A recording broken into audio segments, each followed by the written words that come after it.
Ryan Calloway's fist cut through the air like a freight train, and then it stopped meaning anything. 1 second he was the golden boy of the entire tryout, 6'2" of pure muscle, grinning like a man who already had his name engraved on the trophy. The next second he was flat on his back, staring up at the gymnasium ceiling, every ounce of air driven out of his body. The entire room holding its breath. 3 seconds. That's all it took. And the man standing over him, a 38-year-old single father, the same one every recruit in that room had already laughed at before he even laced up his boots. Ever been in a room where 30 people decided you weren't enough before you said one word? The scene freezes. Ryan mid-fall, eyes wide, mouth open. The gym floor rising to meet his back. Marcus Sullivan's hand 2 inches from Ryan's face. Frozen. The impact comes. Loud. Final. Cut to black. Text on screen. 18 hours earlier. The morning Marcus Sullivan showed up to the Halverson Security Group tryouts, he was already 15 minutes late. Not because he overslept, not because he got lost. He was late because Jake had a nightmare at 4 in the morning. The same recurring one that had been showing up since his mother left. The kind of dream where a 9-year-old wakes up absolutely certain that the one parent he has left is somehow gone too. Jake's hand grips Marcus's sleeve. Tight. Small fingers white at the knuckles. You left. Not a question. An accusation from a 9-year-old's nightmare. Marcus doesn't say I'm here. He puts his palm flat on Jake's chest, lets the kid feel his heartbeat. 1 minute, 2. The clock on the nightstand glows green in the dark. 4:07 a.m. Jake's breathing comes in short bursts at first, then longer pulls. Marcus counts it without thinking. In for 4, out for 6. The rhythm his own body learned years ago in rooms where panic wasn't optional and composure was the only currency that mattered. Jake's fingers loosen. Not all the way, but enough. Dad. Yeah, buddy. You're still here. I'm right here. The kid's eyes close. His grip on Marcus's sleeve remains for another 3 minutes, then finally releases. Marcus doesn't move until Jake's breathing settles into the deep, steady pull of real sleep, the kind without dreams chasing him through the dark. Marcus stands. His left shoulder clicks when he rolls it, the one that's been clicking for 3 years, ever since the accident. The one that clicks worse when it rains and clicks constantly when he pushes it too hard and never stops reminding him that some things break and don't fully heal. They just get manageable. Kitchen. 4:47 in the morning. Marcus dry swallows 3 ibuprofen tablets. No water. Just muscle memory from too many mornings exactly like this one. The pills scrape down his throat and settle somewhere behind his sternum. He leans against the counter and waits for them to kick in, staring at nothing in particular, at the dark window reflecting his own face back at him. The accident was 3 years ago. Lisa driving. The smell of alcohol obvious even before she got behind the wheel. Marcus saying, "Pull over." Her saying, "I'm fine." The impact that followed, metal, glass, the specific sound of a life splitting into before and after. His left shoulder took the worst of it when the passenger side crumpled inward. Lisa walked away with a bruise on her ribs and guilt she couldn't metabolize. 2 months later, her bags were packed. "I can't do this anymore." Marcus had asked what this meant. She'd gestured at everything. At him, at Jake, at the apartment that was suddenly too small and too quiet and too full of all the things she hadn't signed up for when she'd married a man with a steady job and no complications. "You're different now." He'd been different. Shoulder surgery, physical therapy, the kind of pain that doesn't announce itself with drama but settles in as a permanent tenant. And Jake, who was 6 at the time, watching his mother pack and asking questions Marcus didn't have good answers for. "Where's Mom going? When is she coming back? Did I do something wrong?" Marcus doesn't open the drawer where the old photo lives, hasn't opened it in 14 months, doesn't need to. He knows what's in there. A younger version of himself standing next to a younger version of Lisa on a day when neither of them knew what was coming. The photo doesn't help anything. It just sits in the drawer being a thing that used to be true and isn't anymore. He makes coffee. The cheap kind that comes in a tin can and tastes like it costs exactly what it costs. Jake's drawing is on the refrigerator, held up by a magnet shaped like Colorado. The drawing shows a tall figure with its arm extended. A smaller figure stands behind the tall one. At the edge of the page, a dark scribbled mass. Jake had explained it when he'd finished. "That's you. That's the person you're protecting. That's the bad thing you're keeping away." Marcus had asked who the person was. Everyone. The kid was 9 years old and understood something about the world that most adults spent their whole lives avoiding, that someone has to stand between the people who can't protect themselves and the things that want to hurt them, that the standing matters more than the winning, that showing up is half the fight. Marcus drinks his coffee, checks the clock. 5:30. He has 2 hours before he needs to drop Jake at his sister Carol's place. 2 hours before he drives 40 minutes across 2 counties to a facility where 30 other men, most of them younger and faster and unburdened by the specific weight Marcus carries every single day, will size him up and decide he doesn't belong. He's used to that. The being sized up and found wanting. It's been the operating theme of the last 3 years. Employers who see the gap in his resume and the limp he tries to hide and the age that's creeping past the point where starting over is supposed to be easy. Landlords who see single father and hear risk. Teachers who see Jake acting out in class and assume Marcus isn't doing enough at home. Nobody asks what enough looks like when you're one person doing the work of 2. Nobody asks how you're supposed to show up at a parent-teacher conference when your work shift doesn't end until 6 and the conference starts at 5:30 and your sister can't pick up Jake because she's got her own kids and her own life and she's already doing more than anyone should expect. Marcus finishes his coffee, sets the mug in the sink, moves through the apartment in the pre-dawn quiet, gathering the pieces of the day. His gray long-sleeve shirt, washed so many times the fabric has lost most of its shape. Dark cargo pants, boots with actual miles on them, the kind of miles that come from walking instead of driving because parking costs $12 and $12 is the difference between buying groceries that last the week or running out on Thursday. The duffel bag is already packed. He'd packed it last night after Jake went to bed. No tactical compartments, no brand names, just a plain black bag with a change of clothes, a water bottle, and the kind of quiet preparation that comes from knowing that half of showing up is having your shit together before you walk through the door. Marcus sits on the edge of the couch, waits for 6:30, thinks about the tryout, thinks about the 30 other men who'll be there, thinks about the odds. He's not stupid. He knows what he looks like on paper. 38 years old, single father, shoulder injury, no recent experience in private security. The resume he'd submitted had 8 years of military service and a gap that started 3 years ago and hasn't closed. The gap speaks louder than the service. Gaps always do. But the resume had also listed something most of the other candidates wouldn't have. Real-world decision-making under pressure. Crisis management with no backup. The ability to stay functional when the situation is doing everything it can to make functional impossible. He hadn't called it 9 years of single fatherhood. He'd called it crisis management and decision-making under sustained pressure, which was true.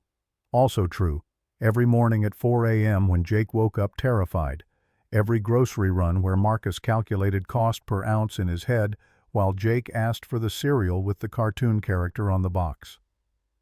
Every night, Marcus sat at the kitchen table with a stack of bills and a bank account that didn't quite cover them and made decisions about which one could wait another week. Crisis management. Decision-making. Sustained pressure. The alarm on his phone goes off at 6:30. Marcus stands, moves down the hall, opens Jake's door. The kid is still asleep, curled on his side, one arm tucked under the pillow, his face slack in the way that only happens in deep sleep, the kind that comes after the nightmares have passed and the fear has loosened its grip.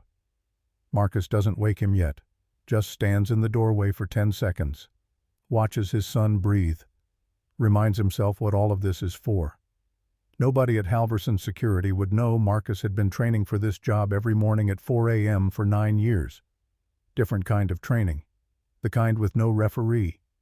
The kind where losing means a kid wakes up alone and afraid, and the one person who's supposed to keep him safe isn't there. Marcus has never lost that fight. Not once. Not in 9 years. He's not about to start now. By the time Marcus got Jake dropped off at Carol's place, drove 40 minutes across 2 counties, and found parking that didn't cost more than his weekly groceries, the Halverson facility was already humming. He could hear it before he even pushed through the doors. That particular sound of young men trying to impress each other. All that energy and noise that comes with being 23 and convinced the world is waiting specifically for you. Marcus pulls open the heavy metal door and walks in. The shift happens immediately. That thing a room does when someone walks into it who doesn't quite fit the picture everyone already had in their heads. 30 recruits gathered near the far wall. Most of them in matching Under Armour compression gear, new running shoes, the kind of athletic build that comes from having a gym membership since high school and no real responsibilities getting in the way of using it. Loud, confident. A few already doing pull-ups on the rack near the entrance, not because they need the warm-up, but because they want to be seen doing it. Marcus is wearing his gray long-sleeve shirt that's been washed enough times to lose most of its shape. Dark cargo pants, boots that have actual miles on them. He has the duffel bag over one shoulder, not the tactical kind with all the compartments, just a plain black bag. Gas station coffee in his other hand, half finished. He scans the room, locates the sign-in table near the front, walks toward it. The recruits near the door don't say anything, not yet. But Marcus feels their eyes follow him, the way you feel weather coming before the rain actually hits. The man behind the sign-in table is ex-military, the kind you can tell without needing to ask. The posture, the efficiency, the complete lack of interest in small talk. Name? Sullivan. Marcus Sullivan. The man finds it on the clipboard, makes a check, hands Marcus a numbered vest. 22. No ceremony. Then he finally looks up. There's a brief pause. Not long, but there. Welcome to Halverson. Find a spot. Marcus nods, moves toward the edge of the group. Hey. The voice comes from his left. Marcus turns. A recruit, maybe 25. Built like a linebacker, arms folded, smiling the way people smile when they think they're funnier than they are. You sure you got the right building, man? Physical therapy's 2 blocks down. A couple of the nearby recruits laugh. Not all of them, but enough. Marcus takes a slow sip of his coffee, looks at the kid. You always this charming, or is this just for tryouts? The recruit blinks. The laughter shifts direction slightly. Marcus turns away, finds a space near the wall, sets his bag down, checks his vest, pulls it on over his shirt. He doesn't need them to like him, doesn't need them to be impressed. He just needs to get through today. The lead instructor walks in at exactly 8 o'clock. His name is Garrett. No first name given, no last name needed. He has the kind of face that looks like it's been through a serious argument with life and won most of the rounds. Stands in front of the group without any kind of introduction ceremony. No clipboard, no PowerPoint, nothing. Here's what today is. Today is the day most of you figure out this isn't what you thought it was. His voice carries without being loud. The room quiets. You came in thinking this was about being tough. It's not about being tough. Anybody can be tough on a Tuesday morning when nothing's at stake. What we need, what this company has built its entire reputation on, is people who can think when it costs them something to think. People who stay human when everything around them is going wrong. Pause. The clients we protect are not targets. They are people. And the person standing between them and whatever is coming has to be the most grounded, most present, most genuinely unshakable human being in the room. Not the loudest, not the biggest. Another pause. We clear? A few recruits say yes, most nod. Garrett's eyes move through the group, not looking for anyone in particular, just taking inventory. His gaze lands on Marcus for a beat, then moves on. First assessment starts in 10 minutes. We're going to the East Wing. The East Wing is a long corridor of stations, each one designed to test a different thing. Observation, response time, de-escalation, decision-making under pressure, situational awareness, the kind of tests that don't announce what they're actually testing until you've already been graded.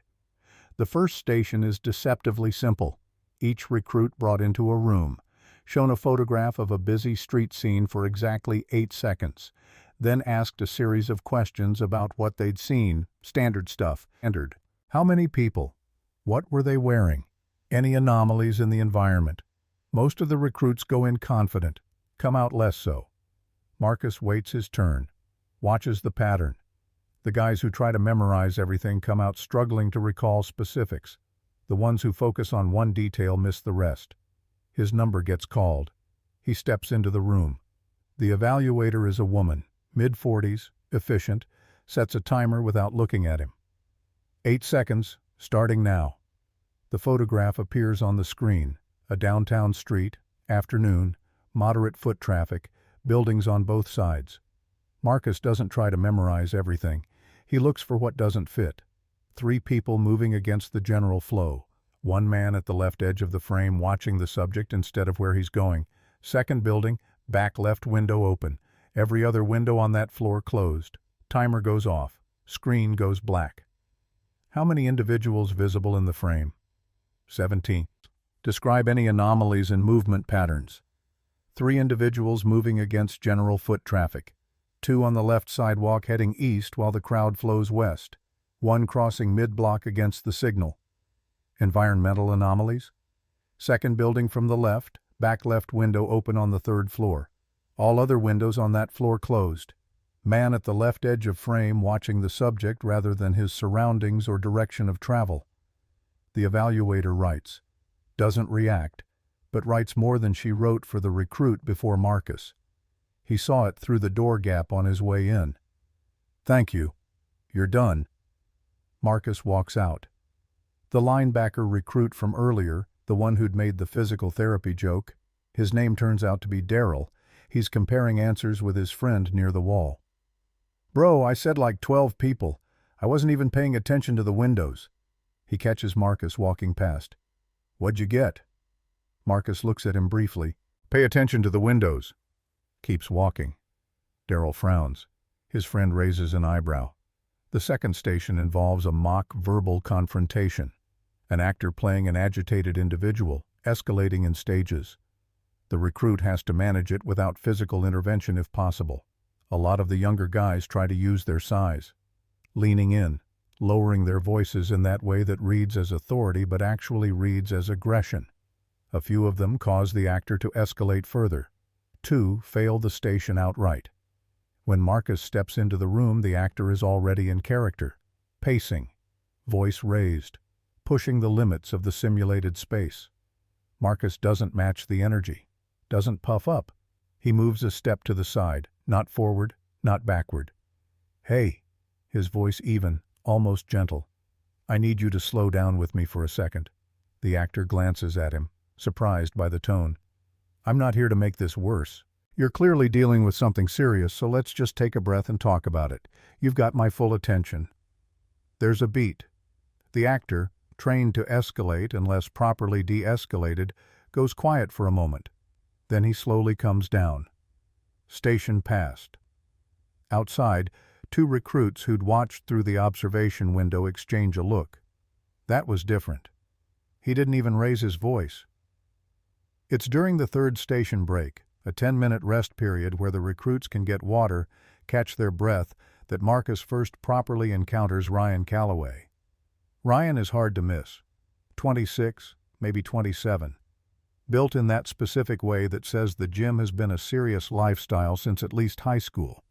His vest reads 3, one of the first numbers called, which the other recruits have already taken as a sign of something. He carries himself the way people do when they've been told they're exceptional.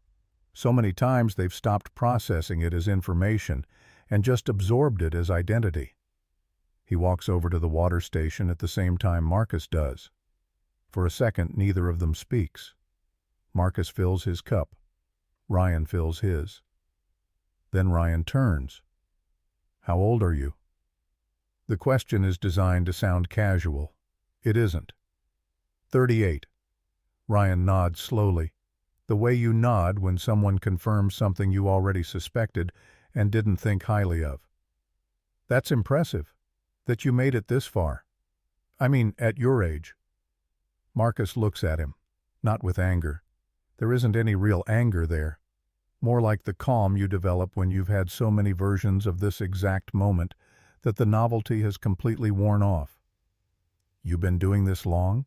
Talking to people like that? Ryan tilts his head. Like what? Like you're doing them a favor by noticing them. Silence. Ryan studies him, measuring, recalibrating. You're a father, right? I heard somebody say you've got a kid. I do. So why are you here? Ryan's voice shifts. Not aggressive exactly, but pointed. I mean, seriously, what are you actually trying to prove? Marcus sets his cup down, turns to face Ryan fully. His voice hasn't changed at all. Still even. Still steady. But something in his eyes makes Ryan stop talking. I'm not trying to prove anything. I'm trying to get a job. Ryan opens his mouth. This isn't a regular. I know what this is. Marcus cuts him off. Quiet, but absolute. I've been in rooms you haven't been in yet. I've made decisions you haven't had to make yet. And I've had to hold it together when holding it together was the hardest thing in the world. Not because anyone was watching. Not because there was a medal at the end of it. Because somebody was depending on me. And that was the whole entire reason. He picks his bag up. So I appreciate the concern, but I'm fine. Walks away before Ryan has a chance to respond. Ryan watches him go, his jaw tight. Something in his expression has shifted, not softened, not exactly, but changed, recalibrated again, this time differently. Nearby, a recruit who'd overheard the exchange, a quieter guy named Torres, vest number 14, catches Ryan's eye, says nothing, just picks up his water and walks away too. By midday, 12 recruits have already been cut, not dramatically. Garrett simply calls a number, speaks quietly to the person. They collect their things. No explanations to the group, no announcements, just a quiet subtraction, like the room is being distilled down to something more essential. Marcus is not called. He notes it without celebration.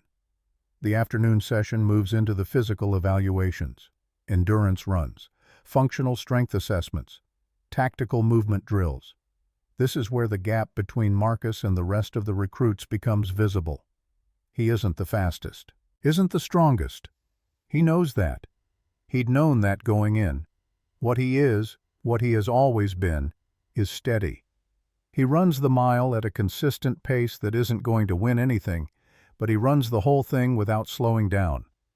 Where other recruits push hard at the front and fade at the end, Marcus runs the same stride from the first step to the last. His split times are identical within 5 seconds. First quarter mile 1 minute 47, last quarter mile 1 minute 47. During the strength assessments he doesn't go for the maximum. He finds his weight, the weight he can manage cleanly with full control, and he lifts it. Every rep identical to the last. No compromise in form, no shaking, no grinding through the last inch of range of motion. The younger recruits aren't paying attention to any of that. They're watching the guys lifting the most, running the fastest. They're tracking who's going to win, which is different from tracking who's going to survive. Ryan Calloway is clearly winning. He runs the mile in under 6 minutes. Lifts more than anyone else in the room, moves through the tactical drills with the kind of precision that comes from serious training, the kind of training that costs real money over real years. Every evaluator with a clipboard watches him. Every recruit watches him. Even Marcus watches him for a moment. Not with envy, just with the clear-eyed assessment of someone who has learned to look at a situation honestly. Ryan is good. Genuinely, undeniably good. But watching Ryan move through these drills, Marcus notices something. Ryan performs best when he's being watched. When the evaluators are at a different station, when the room's attention is elsewhere, Ryan's movements shift slightly. A little looser, a little less precise. The intensity is real, but it's also, at least in part, a performance. It's tied to audience. Marcus files that away. During a water break, Daryl ends up next to Marcus again. This time the energy is different, less posturing, just a guy catching his breath. "You do this before? Security work, I mean." "Some. Different context." Daryl absorbs that. "Military?" Marcus nods once. Daryl looks at him differently now. Not with respect exactly, not yet, but with something more open than what had been there that morning. "How long?" 8 years. "And then what?" Marcus thinks about how to answer that. There are a lot of ways to answer it. "And then I became somebody's dad, and everything else became secondary to that." Daryl is quiet for a moment. "Your kid know you're here?" "He knows I'm trying. That's what I want him to know. That when something matters to you, you try. Even when the odds aren't in your favor. Especially then." Daryl nods slowly. That's a good way to look at it. Marcus sets his cup down, rolls his shoulder once. There's a dull ache on the left side that's been there since the accident. The kind of thing that never fully healed, just got manageable. Then he stands up straight again. Garrett's voice carries across the room. "Sparring assessments, East Ring, 15 minutes. The energy in the room changes immediately. You can feel it. That particular electricity that comes right before something becomes real. Recruits start stretching, bouncing on their toes, getting their heads right. Conversations drop away. Marcus sits still for a moment. He closes his eyes, not dramatically, just briefly, the way he does every morning before Jake wakes up, before the day starts, the 30-second practice of arriving fully in the present tense. He thinks about Jake, the nightmare at 4 in the morning, the small hand gripping his sleeve. "You're still here, Daddy. I thought you were gone." "I'm here, buddy. I'm right here." He opens his eyes, picks up his bag, stands, walks toward the East Ring. Around him the room moves with him. 30-some men heading toward the same place, toward the thing that will finally separate the idea of toughness from the real version of it. Ryan Calloway is already there, shadowboxing lightly, perfectly at ease. He catches Marcus's eye across the room, holds it for just a moment, then he smiles. Marcus doesn't. He just walks to his side of the ring, sets his bag down, begins quietly to prepare. The East Ring isn't much to look at. A square of padded flooring, maybe 20 feet across, surrounded by a low rope barrier that's more symbolic than structural. Overhead lighting that buzzes faintly at a frequency just below what most people consciously notice, but that puts everyone slightly on edge. No crowd seating, no scoreboard, just the space and the men about to fill it. Garrett stands at the edge of the ring with his arms crossed and a legal pad tucked under one elbow. 2 other evaluators flank him, both the same quiet ex-military type. Men who've been in enough real situations that watching simulated ones gives them a very particular kind of patience. Rules are simple because they have to be. This is a controlled assessment, not a fight. We are watching how you move, how you think, and how you handle yourself when another person is actively trying to take you down. We are not watching you win. We are not watching you dominate. We are watching you perform under pressure with something that looks like a functioning brain behind your eyes. He lets that land for a second. Protective gear is on the table. Use it. First pairings are posted on the board. When your number gets called, you come forward. You do not coach from the edge. You do not run commentary. You watch. You wait. Your turn comes. The recruits crowd toward the board. Marcus hangs back, waits for the crowd to thin, then steps forward and scans the list. His number, 22, is not in the first round of pairings. He's slotted in the 3rd rotation. He notes who he's paired with. His stomach does something quiet and controlled, the way it has learned to do over many years of managing moments that require him to stay level. He is paired with Ryan Calloway. Number 3. Of course he is. He steps back from the board, finds a spot near the far wall, sits down on the bench, pulls out his mouth guard, turns it over in his hands once, then sets it in his lap. Torres sits down 2 spaces over. Torres is one of the few recruits Marcus has genuinely watched during the afternoon assessments and thought, that kid has something real, fast, smart. Doesn't waste motion. He'd aced the observation station in the morning. Marcus had heard his answers through the door. You saw the pairings. Marcus doesn't look at him. I saw them. Calloway's been in 3 regional MMA competitions. Torres keeps his voice low, matter of fact. I'm not trying to get in your head. I just thought you should know what you're walking into. Marcus looks at him. Thank you. He means it. There's nothing uncomfortable about receiving information. What about you? Who'd you draw? Daryl Patterson, number 9. You'll be fine. Torres glances at him. How do you know?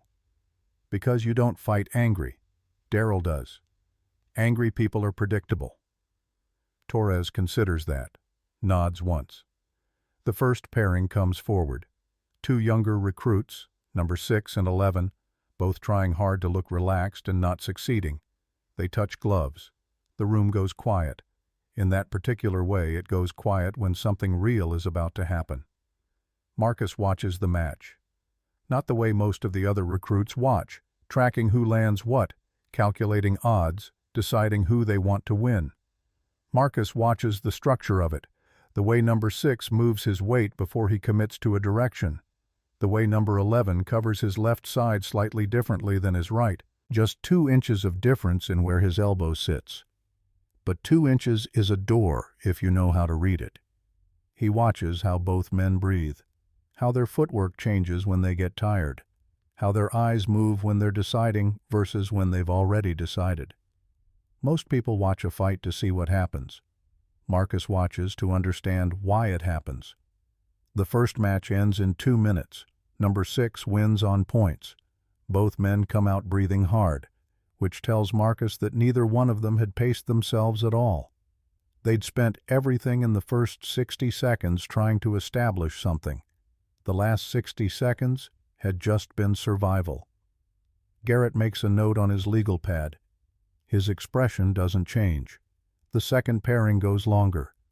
Daryl against Torres, just as Marcus had predicted. Daryl comes in hard from the start.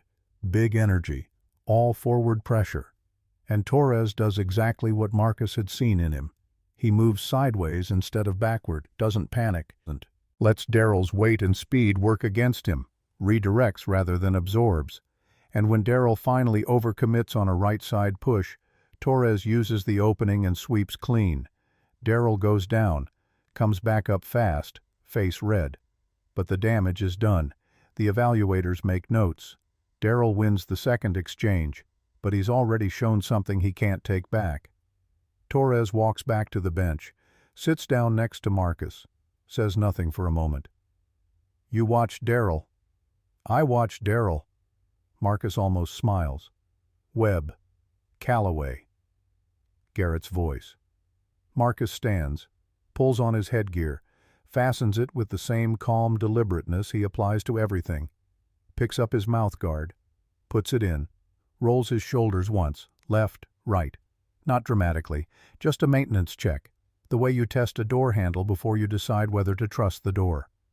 Ryan is already at the edge of the ring, moving lightly on the balls of his feet, shadowboxing at a quarter pace, staying loose. He has the relaxed intensity of someone who is completely in their element, someone who has been pointing at exactly this kind of moment for years and is finally here. He looks at Marcus as Marcus approaches the rope barrier. You don't have to do this. The tone is almost reasonable, almost concerned. The way someone sounds when they've already decided they're going to win and now feels slightly sorry about it. Marcus ducks under the rope, straightens up inside the ring. Do what? Put yourself through this. I'm not going to take it easy on you just because. I'm not asking you to. Ryan studies him. I just want to be straight with you, man to man. I know you've got a kid. I know you need this job. But if I hurt you in here, then you hurt me. Marcus's voice is simple, factual. That's the job. Nobody gets protected from hard things just because they have a good reason for wanting to be okay. Ryan opens his mouth, closes it. Something moves across his face. Irritation, maybe, or something more complicated than irritation. Garrett steps to the edge of the ring, Standard assessment rules. Controlled contact. I say stop, you stop. Everything above the waist. No strikes to the back of the head. You're not here to destroy each other. You're here to show us something. He looks at both of them. Go when you're ready. The room settles. Not silent. There's still the low buzz of the lights, the occasional shuffle of someone shifting their weight, but present. Every recruit in the room turns toward the ring. Even the ones who'd been talking quietly to each other stop. Marcus settles his weight. He's been thinking about this since the pairings went up, working through it in the background, the way a mind does when you let it run while you focus on something else. He'd watched Ryan through 2 full assessment rounds. He knows what Ryan is. Ryan is a front-loader, comes in with everything. Fast, heavy, relentless. Establishes control of the space in the first 10 seconds because that's where he's most dangerous. The first 10 seconds are designed to make you react instead of think, to put you immediately on defense so deep that getting back to even ground takes more energy than you have left. The counter to that isn't strength. Marcus has never had the kind of strength that could trade blow for blow with a man 26 years old and 190 pounds of deliberate muscle. He'd made peace with that fact a long time ago. What he has instead, what he's built across 20 years of doing hard things in low-margin situations, is patience. Precision. The ability to let a storm come at him without flinching away from it and without walking into the center of it. You find the edge of the storm. You find where the energy spends itself, and then you're just there. Ryan comes forward. He doesn't rush. That would be too obvious. But he moves with purpose, closing the distance at a pace designed to prevent Marcus from setting up, from getting comfortable. Marcus moves laterally, not backward, keeps his center of gravity low, watches Ryan's shoulders. Shoulders always tell you before the hands do. They carry the commitment of a strike before the hands release it, a fraction of a second before, which isn't much. But in the right hands is everything. Ryan throws a left jab. Testing. Marcus turns his shoulder into it, deflects rather than absorbs. The contact is minimal. Ryan's eyes track the response. Marcus can see him processing. Too easy. He's baiting. And that's the moment Ryan recalibrates to the real version of himself, the one that has won 3 regional competitions. He drops his playfulness and gets serious. Ryan comes with a combination. Right cross, left hook, forward pressure. It's clean, technically excellent. Marcus absorbs the first 2. Deflections, not fully blocking, just redirecting the force slightly off-center. And for a moment it might look like he's being overwhelmed. Ryan pushes forward, sensing something, the way a fighter senses a faltering opponent. And that push, that decision to lean in and follow the momentum, is the thing Marcus has been waiting for. He doesn't step back. He steps in. Inside the push. Inside the arc of Ryan's extension.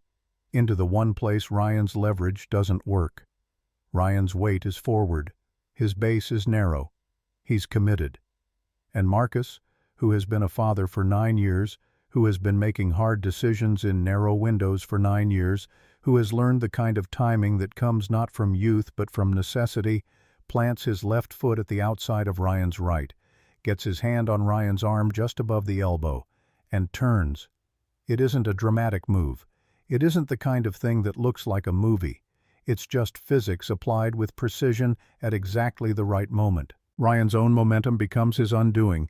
His feet leave the floor. He comes down hard on his back, the impact clean and total, the sound of it cutting across the entire room like a door slamming in an otherwise quiet house. 3 seconds, Garrett's voice. Stop. Not because he has to. The match is stopped because it's already over. For a long moment, nobody in the room makes a sound. Ryan lies on the mat, looking up at the ceiling, his chest moving fast, his eyes wide. Not with panic. Ryan isn't the panicking kind, but with the specific, genuine shock of someone who has never actually been caught off balance before. The world he knew, the one where he was the answer to every room he walked into, had just shifted under him, hard and fast and without warning. Marcus stands over him, his breathing controlled. He isn't performing anything, isn't savoring the moment. He just stands there, present, waiting. Ryan turns his head, looks up at him. How? It isn't a full question. It's the beginning of one that he hasn't finished working out yet. Marcus reaches down with his right hand. Open palm. The offer is clear. Ryan looks at the hand for a moment. Then he takes it. Marcus pulls him up. Not with ceremony, not with tension. Just a straight, clean pull. Getting the man back on his feet. Because that's the right thing to do, and it doesn't need to be complicated. Ryan stands, unsteady for just a second. Then finds himself. Takes off his headgear, his jaw tight. His eyes moving across Marcus's face like he's reading something written in a language he hadn't expected to encounter here. You set me up. Not accusing. Working it out. You set yourself up. Marcus's voice even. I just stopped getting out of the way. Ryan is quiet for a beat. Then, and this is the moment that the recruits watching would talk about later, though Marcus never knows that, Ryan exhales. A real exhale. Not defeat. Not exactly. But the release of something he'd been carrying without knowing he was carrying it. The need to win that particular kind of room. The kind where nobody should be able to surprise you. That was good. Ryan's voice is different now, stripped of the performance layer. Just a man talking to another man. That was good. Marcus nods once. You're good too. You just came in at 100% and gave me nowhere to push back except forward. He pauses. You fight like you've always been the biggest thing in the room. I usually am. I know. That's the problem. Ryan looks at him. And then something happens on his face that none of the watching recruits can quite name, but that Torres would later describe as the moment Ryan Calloway stopped being a prospect and started becoming something else. Something harder to quantify but more useful in the long run. Garrett makes a note on his legal pad. The two evaluators behind him do the same. Nobody speaks to Marcus directly. Nobody makes a speech about what just happened. The evaluation continues the way real things continue. Without fanfare. Without ceremony. Just forward. But the room has changed. Marcus ducks back under the rope, walks to the bench, sits down, pulls off his headgear, sets it in his lap. His left shoulder aches the way it always does after exertion. That old injury with its own weather system. He presses his thumb into the muscle just below the joint, holds it for a second, lets it go. Daryl comes and sits down nearby, the same Daryl who'd made the physical therapy joke that morning. He doesn't say anything immediately, just sits there with his water bottle and his own slightly dazed expression. He'd watched the whole thing from 6 feet away. You've done that before. Versions of it. Where? Marcus considers how much of the answer to give. Places where getting it wrong wasn't an option. Daryl nods slowly, turns the water bottle in his hands. I owe you an apology. This morning. What I said when you walked in. Marcus looks at him. You don't have to. Yeah, I do. Daryl's words come out like they cost something, which means they're real. My dad used to say you can tell what kind of person somebody is by what they do the first second they think nobody who matters is watching. I wasn't being that kind of person this morning. I want to fix that. Marcus studies him for a moment. Then he reaches out, taps the back of Daryl's hand once, brief and firm. The kind of thing his father used to do. The kind of gesture that says I hear you without needing a production around it. We're good. Daryl nods. The tension goes out of his shoulders. Torres is back on the bench now too. A few other recruits have drifted closer in that casual way people drift closer when something real has happened and they don't want to be the only one who missed what came after it. Nobody makes a big deal of it. But the perimeter of space that had surrounded Marcus all morning, that invisible margin the others had put between themselves and the old guy in the worn-out shirt, has quietly dissolved. The remaining sparring matches continue. Garrett runs through 4 more pairings with the same methodical efficiency. 2 more recruits are cut between rounds.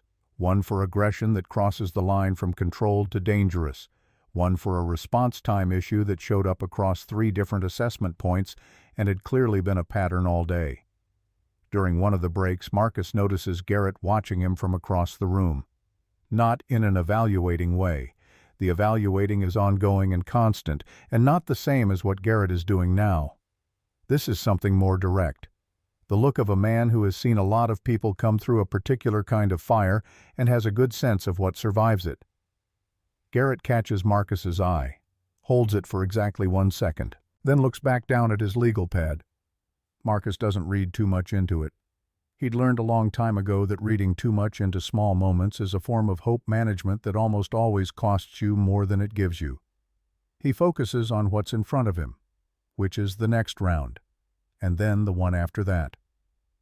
Toward the end of the afternoon, during the final cool-down period, Marcus steps outside the building for 5 minutes, stands in the parking lot breathing steady air, feeling the temperature difference after hours in the gym. He pulls out his phone.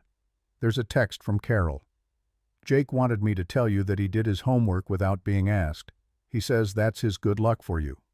Marcus reads it twice, puts the phone back in his pocket, stands there for a moment in the quiet, in the particular stillness of a man who has been carrying something heavy for a long time and has gotten so used to the weight that he barely notices it anymore. He thinks about Jake sitting at the kitchen table at Carol's house, doing his math homework without being told, in the genuine belief that it would help his father. He thinks about the 9-year-old who grabbed his sleeve at 4 o'clock in the morning. "I'm here, buddy. I'm right here." The door behind him opens. Ryan Calloway comes out. Running shoes on the pavement. No gear, just the man. He sees Marcus and for a moment looks like he might nod and keep moving. He doesn't keep moving. He stops a few feet away, stands with his hands in the pockets of his warm-up jacket. For a second, neither of them says anything. "Can I ask you something?" "Go ahead." "Why this?" Ryan gestures vaguely at the building. "I mean, why bodyguard work? You've clearly got some background. There are other jobs, easier ones for a man with a kid." "There are other jobs." Marcus thinks about how to say it in a way that will mean something to someone Ryan's age. "But this one has something those jobs don't." "What?" "It means you're the thing standing between someone vulnerable and whatever is coming at them. And I have been training for that role my entire adult life. Not in a gym, not in a competition, just in the actual fact of being the last line of defense for someone who can't defend themselves. And I am very, very good at that. So this job makes sense to me in a way most things don't." Ryan absorbs this. He looks at the pavement for a moment, then he says something Marcus isn't expecting. "Your kid's lucky." It's a simple thing. Ryan probably doesn't know how much it lands. But Marcus feels it settle somewhere deep and specific. The place where a man keeps the things he doesn't say out loud. So is yours. Whoever they turn out to be when you're ready. Ryan looks up, a slight surprised shift in his face. Then slowly he almost smiles. Not the performance smile from the morning. Something more honest than that. Something younger. "You're a strange dude, Webb." "Probably." Ryan turns and goes back inside. Marcus stands in the parking lot for 1 more minute, looks up at the sky, overcast and gray and entirely unimpressive, and he breathes. Then he turns and follows Ryan back through the door. The afternoon isn't finished. There's still more to get through. There's always still more to get through. That's the one thing Marcus has never been afraid of. The final session of the day is supposed to start at 3 o'clock. It starts at 3:12 because Garrett had pulled 2 more recruits aside in the interim. Quiet conversations near the far door, the kind that end with someone picking up their bag. The group that reassembles in the main hall is noticeably smaller than the one that showed up that morning. Marcus does a rough count. They'd started with 31. There are now 19 left. 19 out of 31. And the day isn't over yet. Garrett stands at the front of the room with the same legal pad, the same expression, the same absolute economy of energy that Marcus has come to understand is not coldness, but precision. This is a man who doesn't spend anything he doesn't need to spend. Marcus respects that deeply. What's left today is scenario work, real-world simulations. Each scenario involves a principal, that's the person you're protecting, and a threat variable that you won't be told about in advance. Your job is to read the situation, make decisions in real time, and protect the principal without escalating unnecessarily. Garrett pauses. We are looking for judgment. We are looking for proportion. We are looking for the ability to absorb information fast and act on it without freezing and without overreacting. Another pause. Those two failure modes, freezing and overreacting, are equal. They are equally dangerous. They get people killed in equal measure. If you err in either direction tonight, we will see it. He looks across the room. These scenarios are not designed to be won. They're designed to show us who you actually are when the structure disappears and there's no right answer written on the board. The recruits who do well in this portion are almost never the ones who perform perfectly. They're the ones who make imperfect decisions with clarity and commitment and then adapt when the situation changes. Another beat. Any questions? Nobody asks anything. Good. First up, Torres. Torres stands. He catches Marcus's eye for half a second. A quick, contained look that says absolutely nothing on the surface and quite a lot underneath. And then he walks toward the scenario room. Marcus leans back against the wall. His shoulder has settled into its familiar, dull complaint. A 3 out of 10 on a scale he's been maintaining for 3 years. He'd stopped thinking of it as pain exactly. It's more like a running commentary from his body. A background voice that says, remember, you've been through things, they left a mark, and then lets him get on with whatever needs getting on with. Daryl sits next to him. They've developed a quiet proximity over the course of the afternoon that isn't exactly friendship yet, but is the honest material from which friendship eventually gets made. Daryl has stopped performing around Marcus after the parking lot. He's calmer now, still competitive, still clearly wanting to come out of today with a job offer. But the aggression has a different quality to it. Less like something looking for a target, more like something that knows where it's going. Scenario work. Daryl keeps his voice low. This is the part I'm least ready for. Why? Because I can train for a fight. I can train for an obstacle course. I can't train for not knowing what's coming. Marcus considers that. Sure you can. Daryl looks at him. You train for it by learning to trust yourself in the moment instead of trusting the plan. Plans don't survive contact with real situations. You know that. You've known that your whole life probably. The question is whether you've made peace with it yet, or whether you're still fighting it. Daryl is quiet for a moment. How do you make peace with it? Marcus thinks about Jake, about the particular chaos of raising a child alone, the fevers at 2 a.m, the school calls, the homework meltdowns, the moments when the plan he'd made for the week collapsed before Tuesday was over and he had to rebuild it in real time with the materials he had on hand. About learning over years of that his ability to adapt was not a consolation prize for the plans that failed. It was the actual skill, the real one, the one that mattered. You remember every time you handled something you didn't think you could handle.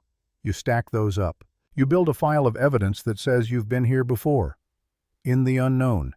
In the middle of something you didn't have a script for. And you came out the other side functional. Once you have enough of that evidence, the unknown stops feeling like a threat. It just feels like the next thing. Daryl turns that over slowly, nods. From the scenario room, separated from the main hall by a heavy door that muffles most of the sound, they hear nothing, which is itself a kind of information. Whatever Torres is dealing with in there, he isn't making a scene about it. Torres comes out 11 minutes later.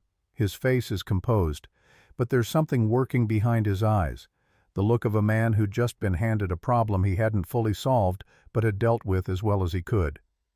He walks back to his spot near the bench without saying anything. And Marcus doesn't push him. He'll talk when he's ready, or he won't. Either way is fine. Ryan comes out of his scenario 4 minutes after going in.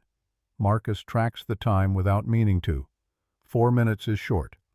Either Ryan had resolved the situation fast or, and Marcus keeps this possibility open without leaning on it, he'd pushed through it in a way that looked effective on the surface, and wasn't. Ryan sits down on the bench across the room. He's processing something. His hands are on his knees, very still, which is unusual for Ryan, who is almost always in some form of motion. Marcus watches him for a moment. Then Ryan looks up. Their eyes meet, and Ryan speaks first. They had a kid in mind. Marcus waits. The principal's kid. She was maybe 7. The threat variable came in while I was managing the principal, and I had to make a decision about whether to move the kids separately or keep them together. He stops, exhales. I moved them separately. The evaluator said nothing, made a note, moved on. I have no idea if that was right. Marcus is quiet for 2 seconds. Was the kid calmer when she was with her parent or away from them? Ryan blinks. With. Definitely with. Then it wasn't right. Marcus doesn't say it harshly, just directly. A frightened child next to their parent is more manageable than a frightened child separated from them. You keep them together unless keeping them together is a physical impossibility. The principal's most important asset in a high-stress situation is psychological stability, and for a parent, that stability is directly connected to knowing where their child is. Ryan stares at him. They didn't tell us that. They didn't have to. You know it. You knew it before you walked into that room. You just didn't trust what you knew. Something in Ryan's jaw shifts.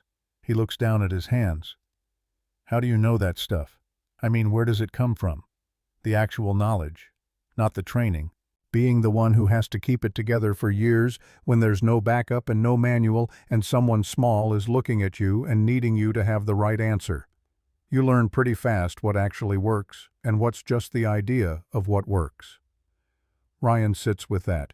He doesn't respond immediately, and Marcus doesn't push him to. Some things need a minute to absorb. The ones worth absorbing are always the ones that require time. Webb, Garrett's voice from the doorway. Marcus stands, pulls his shirt straight, rolls his left shoulder once with deliberate control, and walks toward the scenario room. The room itself is unremarkable, the same kind of temporary staging the Halverson facility uses for all its training environments, which is to say it's functional and minimal. 2 evaluators he hasn't met yet are positioned at opposite walls, holding clipboards, faces professionally neutral. In the center of the room stands a man in his 50s, well-dressed, clearly an actor, doing his job well. He has the posture and the careful stillness of someone who'd been told to stay in character no matter what. Beside him, seated in a chair, is a woman, late 40s, same caliber of performer. She's playing distressed, not dramatically, not with obvious theatrical cues, but with the small, contained version of distress that real people actually show. The version that's easy to miss if you're not watching closely. There's a third person in the room, near the back wall, arms crossed, watching. Not an actor, another evaluator, older than the others, wearing civilian clothes. The kind of person whose entire professional life has been spent reading rooms. Marcus scans the space in the first 3 seconds. Principal, principal adjacent, observer, 2 evaluators. Room has 2 exits. The door he'd come through and a second door to his left that's slightly ajar. The slightly ajar door is telling him something. He moves to a position that gives him sight lines on both exits, the principal and the back wall evaluator, without making it theatrical. He doesn't announce what he's doing, he just does it. Mr. Halverson. He addresses the actor playing the principal, using the fictional scenario name on the brief they'd been given at check-in that morning. We're going to move to the secondary room in approximately 90 seconds. Before we do, I need to understand the situation with Mrs. Halverson. He looks at the woman. Ma'am, I need you to tell me what you need from me right now. Not what you think I need to hear. What you actually need. The actress looks at him. She's good. There's something real in her eyes, or something real adjacent, the way a skilled performer inhabits a moment. I need to know my daughter is safe. She went to the car 20 minutes ago and she hasn't come back and nobody will tell me. Her voice has a slight tremor in it. Does she have her phone? Marcus asks it immediately, his voice even but urgent in the right proportion. Present, focused, not adding to the anxiety in the room. Yes. Call her right now while I'm standing here. I need you to establish that contact. The actress, staying fully in character, mimes pulling out her phone, dialing, and then the left door opens. The threat variable comes in fast.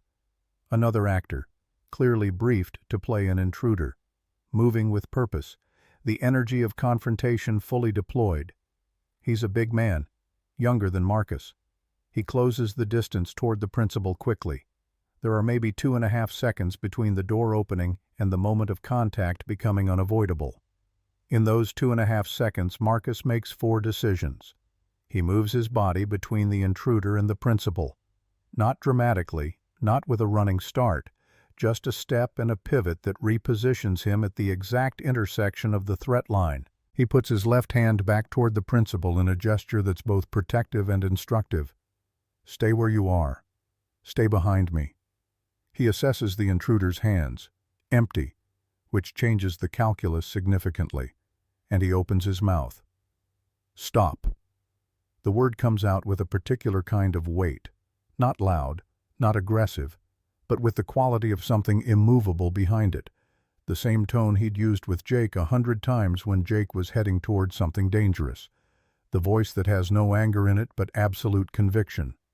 The actor stops, not because he's supposed to, he's briefed to escalate, but because something in Marcus's delivery has genuinely reached the part of him that responds to authority before the conscious brain gets a vote. Then the actor catches himself, remembers his role, takes another step forward. I said stop. Marcus doesn't move backward, doesn't shift his weight in a way that telegraphs retreat. I don't know what you're walking into this room for. I don't know what you think is going to happen here, but I need you to understand that I am the thing you run into before you get to anyone else in this room, and I have been in far worse situations than this one, and I have never moved from a position I decided to hold. A beat. His voice drops slightly. So let's talk. Tell me what you want. Tell me what this is actually about. Because right now, you still have options, and in about 10 seconds, you're not going to have the same options anymore. The actor hesitates. This is the inflection point his role had been written around. He's supposed to continue pushing until physically engaged. But the evaluators at the walls are watching something they haven't quite seen before, which is a man running a verbal de-escalation with the exact proportion and confidence of someone who has done it for real. The actor, to his credit, stays in character, continues his approach. Marcus moves. What happens next is not the same as what happened with Ryan. With Ryan, there had been sport to it. A controlled assessment environment, a known opponent, a defined set of rules. This is different. This is Marcus making a practical decision about force in real time, which is exactly what Garrett had said the scenario was designed to expose. He doesn't go for a takedown. He redirects, gets to the intruder's side, controls the arm, uses the architecture of the man's own forward momentum to steer him, firmly, decisively, but without excess, into the wall beside the door. Holds him there with a grip on his wrist and shoulder. Not painful, but absolutely immovable. The way you hold a situation, the way you keep it from becoming something worse. I'm going to let you go in a second, and when I do, you're going to step back toward that door and we're going to figure out what actually needs to happen here, okay? The actor nods. He's breathing hard. One of the evaluators speaks. Scenario complete. Marcus releases his grip, steps back, turns to the actor playing the principal. Are you all right, sir? The actor nods. Yes. Marcus looks at the woman. Mrs. Halverson, did you reach your daughter? The actress, still in character, holds up the imaginary phone. She's fine. She's in the car. Good. Then let's get you to her. The evaluator by the far wall, the older one in civilian clothes, the one Marcus had flagged as the most senior person in the room, makes a note on his clipboard. His expression hasn't changed, but he has written more in the last 2 minutes than he had, Marcus suspects, in the entire rest of the day. Marcus comes back out into the hall. The remaining recruits look at him. Nobody says anything. He walks to the bench, sits down, picks up his water bottle. His heart rate is elevated. Not by much, but he feels it. His left shoulder has its weather report. He takes 3 controlled breaths, the way he's been doing since the Army. In through the nose, 4 counts. Out through the mouth, 4 counts, until the machinery settles back to baseline. Torres moves over and sits next to him. "How was it?" "Good scenario." Torres waits. They had a woman worried about her kid while the main situation was unfolding. Torres is quiet for a moment. "What did you do?" "Made her call the kid before I dealt with anything else." Torres absorbs that. The kid was fine. The kid was always fine. Marcus looks at him. That wasn't the point. The point was that you can't protect someone who's operating from terror. You have to address the terror first. You handle the emotional reality before you handle the tactical reality, or the emotional reality becomes the tactical reality. Torres repeats that last sentence under his breath, quietly, like he's memorizing it. Daryl's scenario is the last one of the day. He comes out looking wrung out in the specific way that physical exertion doesn't produce, but emotional navigation does, like something in him had been worked hard at a level deeper than muscle. He sits down heavily on the bench, stares at the floor for a moment. "You okay?" Marcus asks it quietly. They had 2 conflicting variables, 2 things that were both true but pointed in opposite directions. I had to pick one, and I don't know if I picked right. What would you do differently? Marcus doesn't say you probably made the right call, doesn't offer comfort words, because Daryl deserves more than comfort words. Daryl thinks about it, genuinely thinks about it. I'd slow down by 1 breath. I made the decision faster than I needed to. I was scared of hesitating, so I went too fast in the other direction. Marcus nods. That's valuable to know about yourself. In here, maybe. Out there. Out there, that's how you get better. You do the thing, you find the thing. You change, you hold on to it. That's the whole process. There's no shortcut through it. Garrett comes back into the room. He has his legal pad as always. He stands at the front and looks across the remaining recruits. There are 17 of them now. 2 more had been quietly removed during the scenario phase. 17 out of 31. The room feels different than it had at 8 o'clock in the morning. Smaller, yes, but also denser somehow. Like what's left is the part that actually matters. That's the assessment day. You're done for today. Results and next steps will be communicated individually by end of business tomorrow. If you don't hear from us by 5 p.m. tomorrow, that's your answer. He pauses, giving that the appropriate weight. For those of you who are still here at this point, regardless of what the result is, I want to say this clearly. You showed up. Not everyone who signs up for something like this shows up in the way that counts. You did. He looks across the room. That matters. Even if the answer is no, it matters that you came here and gave it what you had. He says nothing more, turns and walks out. For a moment the recruits don't move. Then slowly, quietly, they begin gathering gear, pulling off headgear, zipping bags, the sounds of an ending. Marcus sits for a moment longer than the others. He isn't being dramatic about it. He just needs 60 seconds of stillness before he drives 40 minutes home to pick up his son. He thinks about Jake again, about what he's going to say when Jake asks him how it went. He's not going to say, "I think I did well," because that sets expectations up in a direction he can't control. He's not going to say, "I don't know," because that isn't entirely true either. He's going to say the same thing he always says when Jake asks him about hard things. "I gave it everything I had, buddy, and whatever happens next, that part's done right." Ryan comes over before Marcus stands up. He doesn't sit down. He just stops in front of him, standing, hands loose at his sides, which is itself a different kind of body language than anything Ryan has used all day. No performance in it, no angle. "Hey." Marcus looks up at him. "I wanted to say, for real, not as a thing I'm supposed to say. You belong here." Ryan's voice is even, certain. "Whatever they decide tomorrow, I want you to know that. From somebody who came in here thinking this was his room to win." Marcus looks at him for a long moment. "Thank you." Simple and complete, without deflection, because Ryan had meant it, and it deserves to be received straight. Ryan nods once, then he picks up his bag, slings it over his shoulder, and walks toward the exit. Marcus finally stands. He picks up his own bag, the plain black duffel that had taken more than a few looks that morning, rolls his shoulder one last time. He walks toward the door. Darryl falls into step beside him without a word, and then Torres on the other side. And the three of them walk out into the late afternoon together, into the gray overcast sky that is entirely unimpressive and exactly what it is, which is enough. Marcus's phone buzzes in his pocket. He pulls it out. Another text from Carol. "Jake made you a drawing. He says it's you at work. He drew you really tall."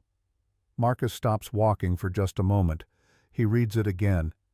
He feels something move through him that he doesn't have a name for exactly. Not happiness, because happiness is too small a word for it, and not pride, because pride is pointed in the wrong direction. It's something that lives underneath both of those things, something closer to the reason for all of it. He puts the phone back in his pocket. He keeps walking. The drive home takes 43 minutes because of a backup on Route 9 that Marcus sits in without impatience. One hand on the wheel, the radio off. He needs the quiet. Not the absence of sound exactly, but the absence of input. No voices telling him what to think about what had just happened. No music pushing his emotions in a direction someone else had chosen. Just the road and the slow crawl of taillights and the particular quality of his own mind when he gives it room to settle. He runs through the day the way he always runs through hard days, not to grade himself, not to build a case for or against his own performance, but simply to understand it, to hold it clearly. The observation station, the de-escalation drill, the sparring match with Ryan, the scenario room with the woman asking about her daughter, the older evaluator in civilian clothes who had written more in 2 minutes than he had all day. He doesn't know what any of it adds up to from the outside. He knows what it adds up to from the inside, which is that he had been completely present for every single moment of it. No part of him had been somewhere else. No part of him had been managing appearances or calculating outcomes or performing a version of himself that he thought would land better than the real one. He had simply been there, in each thing, as fully as he knew how to be. Whatever the answer is tomorrow, that's the truth of what he'd brought into that building. He pulls up to Carol's house at 5:45. Before he'd even killed the engine, the front door opens, and Jake is down the porch steps in the specific full-body way that 9-year-olds move when they've been waiting for something and have run out of patience for waiting. He hits Marcus in the midsection at a dead run, arms wrapping around him, and Marcus absorbs the impact the way fathers do, automatically, completely, with every part of himself. "You're back." "I'm back." Marcus's hand goes to the back of Jake's head. They stand like that for a moment in the driveway. Carol appears in the doorway, watching them with her arms crossed and the expression she's been wearing since they were kids, the one that means she has things to say, but is choosing to let the moment be what it is first. Jake pulls back enough to look up at him. His eyes are doing the thing they do, reading Marcus the way he'd learned to read him, all the small signals that most people miss because they aren't paying the particular attention that a child pays to the one person they depend on entirely. "How'd it go?" "I gave it everything I had, buddy." Jake studies him. "Was it hard?" "Some of it." "Did you win the fight?" And then before Marcus can answer, Jake's face changes slightly, more serious, the way it gets when he's asking something that actually matters more than it appears to. Did anybody give you a hard time? Because of your age or whatever? Marcus looks at him. 9 years old and asking that question. He feels the weight of it. The fact that Jake had been carrying this on his behalf, quietly, at Carol's kitchen table, while doing homework without being asked. At first, and then they didn't. Jake processes that. Then he nods. A single, slow nod that is so much older than his face. Because they saw you. Yeah, because they saw me. Jake grabs his hand and pulls him toward the house. And just like that, the weight of the day shifts register. From something Marcus carries alone to something he carries with another person, which is a completely different kind of weight. Carol hands him a plate of food before he'd fully sat down at the table. Chicken and rice, the particular version of it she'd been making since their mother taught her 20-some years ago. She sits across from him while Jake settles next to Marcus and immediately starts telling him about school. Something about a science project involving vinegar and baking soda. The details coming out fast and overlapping in the way Jake's stories always do when he has a lot to say and no interest in pacing himself. Marcus listens completely, the way he always listens to Jake, not the partial listening of someone waiting for their turn to speak, but the full, genuine attention of a man who understands that this is not a lesser thing than anything else he'd done today. This is, in fact, the reason everything else matters. Carol waits until Jake has wound down and gone to get his drawing, the one she'd texted about, before she leans forward on the table. Tell me the truth. How do you actually feel about it? Marcus thinks about it. I feel like I did the right things, in the right way, for the right reasons. The rest isn't mine to control. Carol looks at him for a long moment. You know, Dad used to say something like that. I know where I got it from. He would have been... She stops herself, presses her lips together briefly, then lets the sentence go unfinished in the way that sentences about their father often do, not because the feelings aren't there, but because they're too large and too tangled for the end of a long Tuesday evening. He would have been real proud today.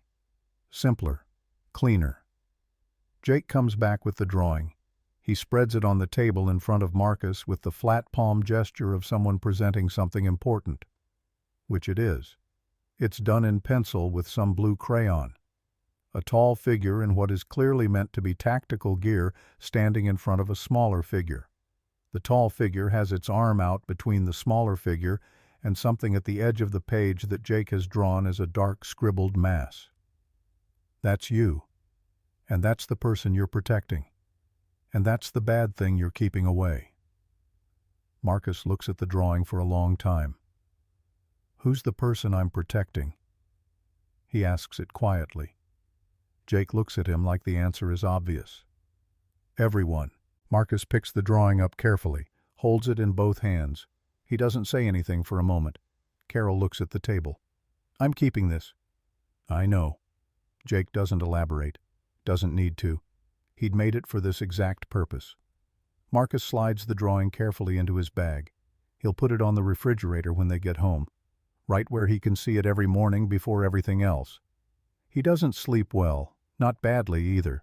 It isn't anxiety exactly, more like the state a person enters when something significant is unresolved and the body knows it, even when the mind has been instructed to let it go. He wakes at 2, at 4:30, lies still both times, listening to the house, listening to Jake breathing in the next room, listening to the specific quiet of a home that's held together by one person's determination and not much else. At 4:30, he gets up, makes coffee, sits at the kitchen table with Jake's drawing in front of him, his hands around the mug. He thinks about the older evaluator in civilian clothes, the one who'd written more than anyone else.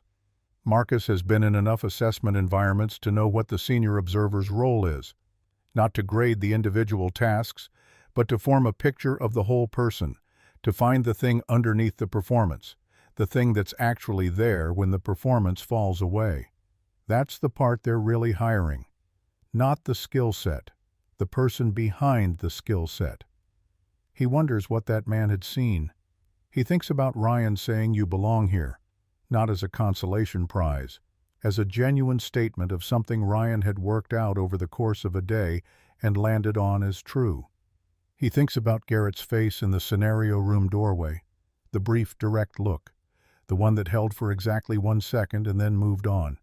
He thinks about Jake's drawing, the tall figure with its arm out between everyone and whatever was coming. He drinks his coffee. He watches the kitchen get lighter as the morning arrives. When Jake comes downstairs at 7, hair going in 3 directions, dragging his backpack, Marcus is already making eggs. You didn't sleep. Not a question. He'd inherited his mother's ability to read a room, which is the one thing Marcus has never quite figured out how to feel about. Grateful that the gift survived her leaving. Sad that it came from her. Both of those things at the same time. I slept some. You're thinking about the phone call. I'm making eggs. Jake climbs into his chair with the specific authority of a child who knows he's right and isn't going to make a big deal of it. You're making eggs and thinking about the phone call. Marcus sets the plate in front of him. Eat your breakfast. You're going to get it. Jake picks up his fork.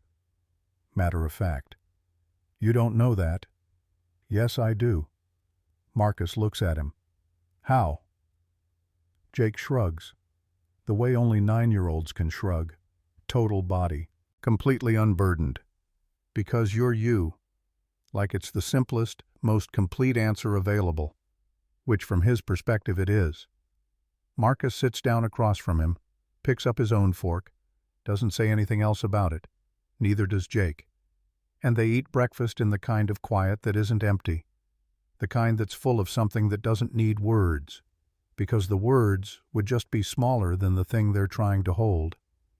He drops Jake at school at 8:15, stands at the curb, watches him go through the front doors, backpack bobbing, already talking to a friend before he's fully inside, absorbed back into his own world with the complete ease of a child who has been given enough security to move freely. Marcus gets back in the car. He drives, not toward anything specific, just moving, the way he does when he needs to think without the walls of the apartment around him. He ends up at a park about 2 miles from home. Parks. Gets out. Walks the path that runs along the edge of a small lake that has nothing remarkable about it, except that it's quiet and the water is still and the trees haven't fully come in yet. Just beginning to bud.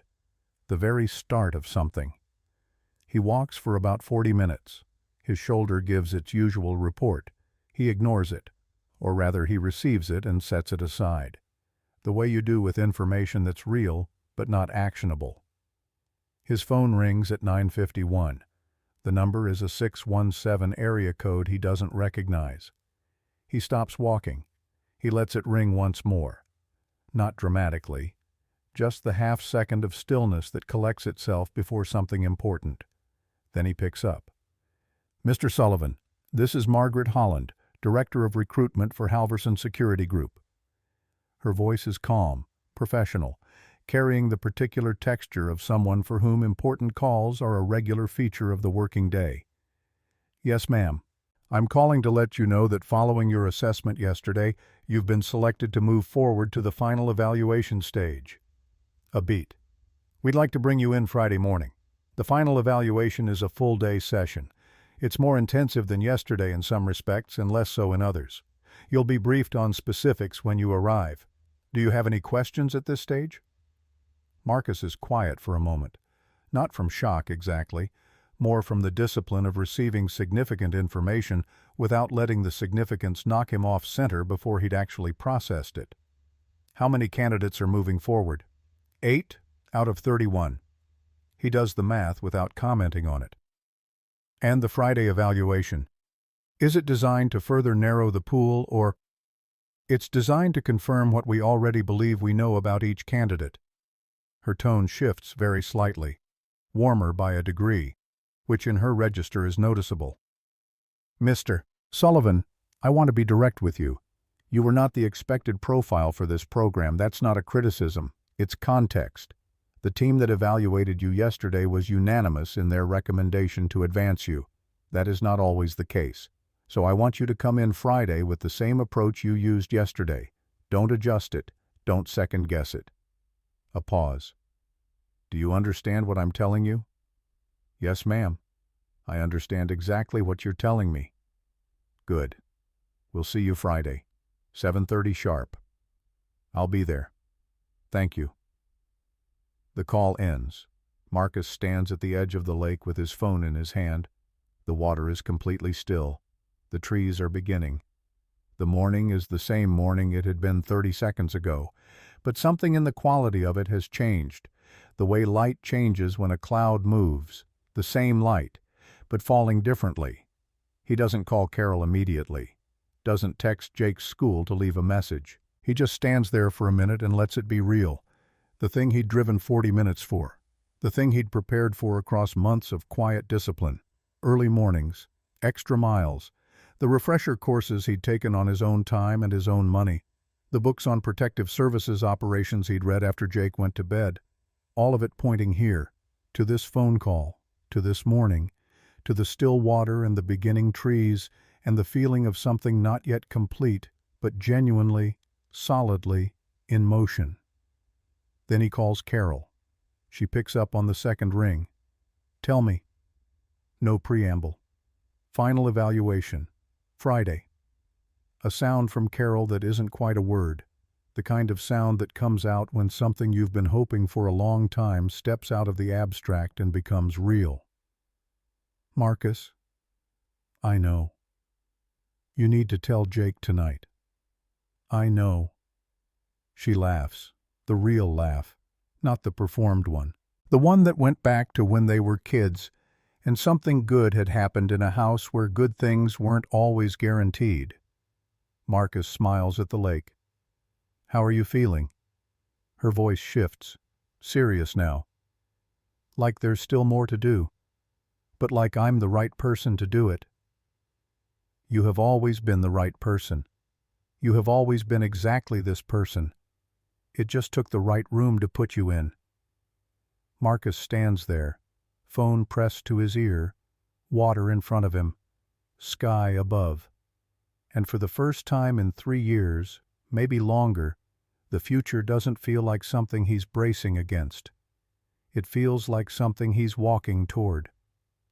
Friday arrives the way significant days always arrive. Looking exactly like every other day until you're standing inside it. Marcus is up at 5. Not because he'd set an alarm, but because his body had made its own decision about sleeping through the last hour before something that mattered. He lies still for a few minutes, listening to the house, listening to Jake breathing in the next room, listening to the particular quality of early morning that exists before the world turns itself back on. Then he gets up, makes coffee, stands at the kitchen window with his mug, watching the sky go from black to the specific deep blue that comes just before the actual light arrives. Jake's drawing is still on the refrigerator. Marcus glances at it once, then doesn't look at it again. He doesn't need to. It's already somewhere more permanent than the refrigerator door. He's dressed and ready by 6, sits at the table and eats a real breakfast. Eggs, toast, half a grapefruit. With the deliberate attention of someone who understands that the body is going to be asked to perform today and deserves to be prepared properly. He'd learned that from the Army. You don't skip meals before hard things. You don't shortchange the machine before you need it most. Jake comes down at 6:20, still in his pajamas, hair doing its usual morning thing. He stops in the kitchen doorway and looks at Marcus, at the clothes, at the bag by the door, at the particular stillness that Marcus carries on days like this. "Today's the day." Not a question. "Today's the day." Jake crosses the kitchen, sits down in his chair. He doesn't say anything for a moment, just sits there, elbows on the table, looking at his father with that full, unguarded attention that children give before they learn to be careful with it. "Are you scared?" Marcus considers the question with the seriousness it deserves. "A little. The right kind of scared. The kind that means you care about the outcome. Is that different from the bad kind?" The bad kind is when the fear is running the show, when it's making the decisions instead of you. The right kind is when you feel it and you go anyway, when you let it be there without letting it be in charge. Jake thinks about this. He pulls his knees up to his chest in the chair, wraps his arms around them. I feel that way before math tests. I know you do. And you do okay on math tests. I do better than okay on math tests. You do better than okay on math tests. Jake smiles. It's a small smile, not the big performance smile he uses when he's playing to a room, but the real one, the one that lives just at the left corner of his mouth, and is exactly his mother's smile in a face that is otherwise entirely Marcus. It hits Marcus the way it sometimes does, as a bittersweet note in the middle of an otherwise clean chord. He stands up, carries his plate to the sink, rinses it, picks up his bag from by the door, turns back to Jake. I'm going to get you before dinner. We'll go to that place you like on 5th, the one with the good milkshakes. The one with the good milkshakes. Jake nods.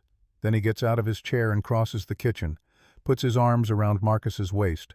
Not the running tackle of Tuesday, but something slower and more deliberate. The hug of a kid who is aware of what a moment is and choosing to be in it fully. Marcus puts his hand on the back of his son's head. Go get ready for school. Aunt Carol's picking you up at 8. I know. Jake pulls back. His face is composed in the way that children compose their faces when they are being brave for someone else. You're going to be great. Marcus looks at him. Get dressed, Jake. I mean it. I know you mean it. Get dressed. Jake turns and goes upstairs, and Marcus picks up his bag, takes one breath, and walks out the door. The drive is 42 minutes. He arrives at 7:28. The Halverson facility has a different quality in the early morning. Fewer cars in the lot. The building itself quieter. The kind of stillness that precedes rather than follows. Marcus sits in his car for 60 seconds. No radio, no phone. Just the particular internal check-in he'd developed over years of hard mornings. Running through his body from feet to shoulders. Finding what's tight, what's loose, what needs attention. His left shoulder reports in as usual. He acknowledges it and sets it aside. He gets out of the car. 7 other recruits are already in the lobby when he pushes through the front doors. 8 total, including Marcus. He recognizes all of them. They're the ones who'd made it through Tuesday, the ones the room had distilled itself down to when everything unnecessary had been removed. Torres is there, leaning against the wall with his arms crossed, calm the way he's always calm. Ryan is there, standing near the window, looking out at the parking lot. He turns when Marcus comes in. Something in his expression, not quite a smile, but the thing a face does that precedes a smile, confirms that Tuesday had changed something between them that can't be unconfirmed. Daryl is there too. He sees Marcus and nods with his chin, a single direct acknowledgement that means more than most conversations. The others are names Marcus knows but hasn't gotten close to during the week. Reyes, a former cop from somewhere south, a young woman named Chambers who had been the best in the room at the observation station and had barely spoken to anyone all day Tuesday. An older man, maybe 45, named Briggs, who moves with the specific economy of motion that Marcus recognizes as deep military background, and a recruit he only knows as Park, who had been quietly excellent throughout Tuesday in the way that competent people are excellent without announcing it. 8 people out of 31 who had started. Garrett walks in at exactly 7:30. He looks at the group. Something in his face registers the fact that all 8 are present and on time, which Marcus suspects is not always the case. The final evaluation is different from Tuesday. Tuesday was about showing us what you can do. Today is about showing us who you are when the stakes feel real. We've designed today's scenarios with that specifically in mind. His voice carries the same efficiency it had carried Tuesday. There are no points. There is no leaderboard. There is no moment where someone wins and someone else loses. We are watching for one thing and one thing only. Whether the person we're looking at is someone we would trust to stand between a client and a genuine threat. Not for a minute, not for a day, but as a sustained professional commitment. He pauses. Some of you will leave here with a job offer. Some of you won't. Both outcomes are consistent with being an exceptional person.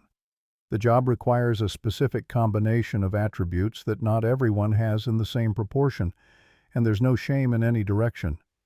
He looks across the 8 of them. Any questions before we begin? No one asks anything. Good. Sullivan, you're with me. Marcus had not been expecting that. He follows Garrett through a door he hadn't used before. Not the scenario rooms, not the East Wing, but a corridor that leads to what turns out to be a conference room. Plain table, chairs, a window. The older evaluator in civilian clothes from Tuesday is already seated at the table, the one who had written more in 2 minutes than he had all day. Garrett gestures to a chair. Marcus sits. The older man looks at him without preamble. My name is Richard Halverson. I own this company. Marcus receives that information without visibly reacting. Though somewhere in his chest, something registers the significance of it. I sat in on your scenario assessment Tuesday. I've done that a handful of times in 11 years of running these evaluations. I come in personally when I see something in the early assessment data that I want to look at more closely. He laces his hands on the table. I want to ask you some things directly. I'd like direct answers in return. Not what you think I want to hear. Just the truth as you see it. Yes, sir. Why do you want this job? Marcus had answered a version of this question to Ryan in the parking lot on Tuesday. He'd had 3 days since then to refine it, to make it cleaner and more polished. He chooses not to. I want this job because I'm good at the core thing it requires, not the tactical elements. Those are learnable, and I've learned them. The thing underneath all of that, the ability to be completely present for another person in a moment when their safety is not guaranteed. To not flinch, not escalate, not disappear into my own fear or my own agenda. To stay human and functional when the situation is doing everything it can to make that difficult. He pauses.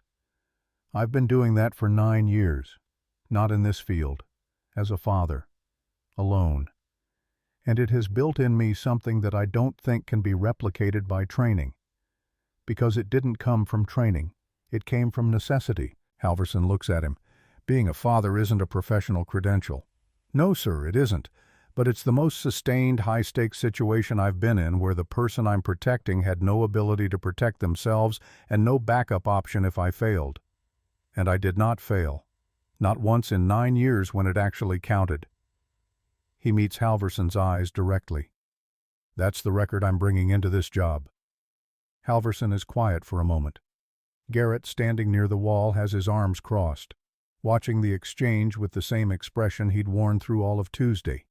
Attentive, precise, giving nothing away. You're 38. Yes, sir. This field trends younger. The physical demands are real. I won't pretend otherwise. I'm not the fastest person in this building today. I'm probably not the strongest. What I am is consistent and strategic and capable of performing under pressure in a way that doesn't depend on youth. A beat. That sparring match Tuesday. I didn't win that because I'm stronger than Ryan Calloway.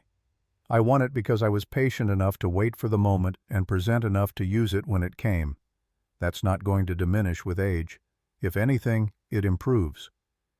Halverson picks up a pen from the table, turns it between his fingers once. Tell me about the scenario. The woman who was asking about her daughter. Marcus recounts it precisely, without dramatizing it. What he'd seen when he walked in. The decisions he'd made in sequence. The reasoning behind each one. Halverson listens without interruption. When Marcus finishes, Halverson sets the pen down. You addressed her emotional state before you addressed the physical threat. Yes, sir. Most candidates go physical threat first. A principal who is operating from panic is a liability in the physical confrontation.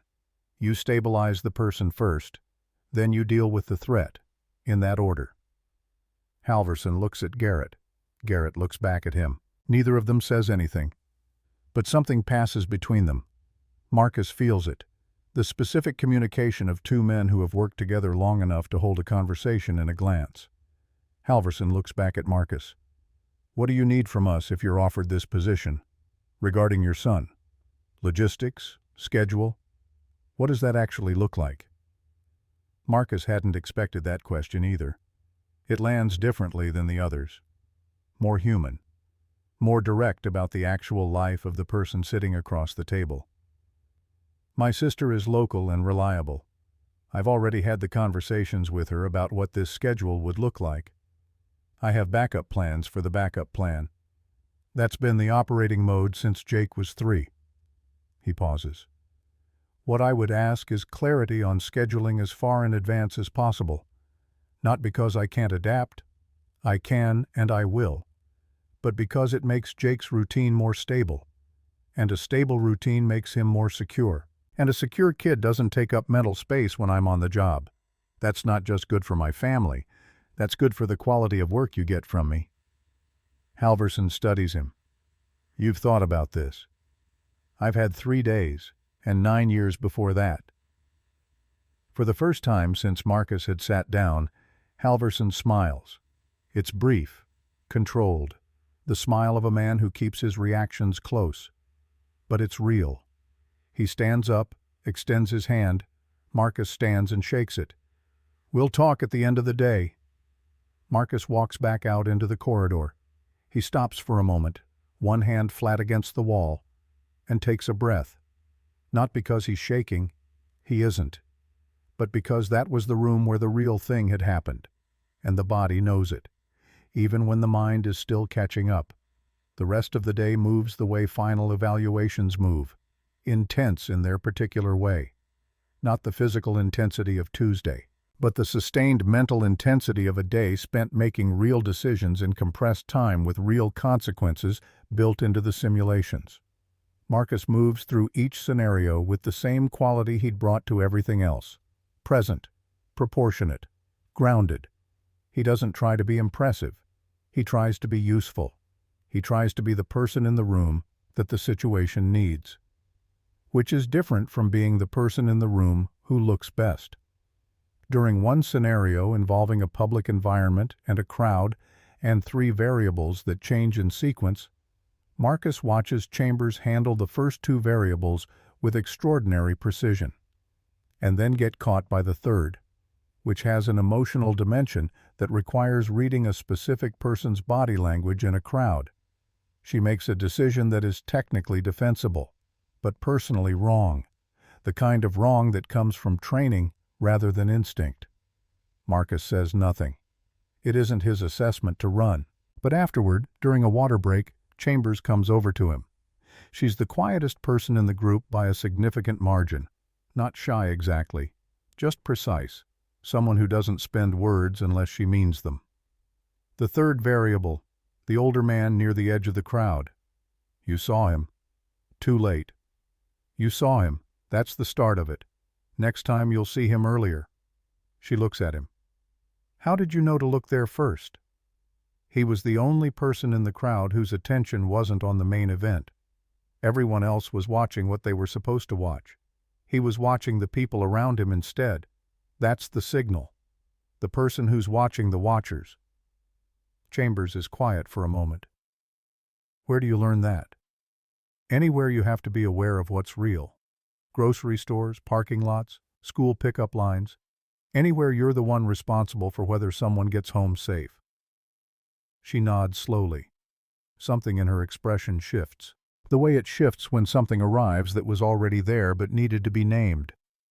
Thank you. You're going to be excellent at this. You already are. You just need to trust what you see. She walks back to her position without any further ceremony, and Marcus turns and does the same. The day ends at 5 o'clock. The 8 recruits reassemble in the main hall. There's a different quality to the room now than there had been that morning.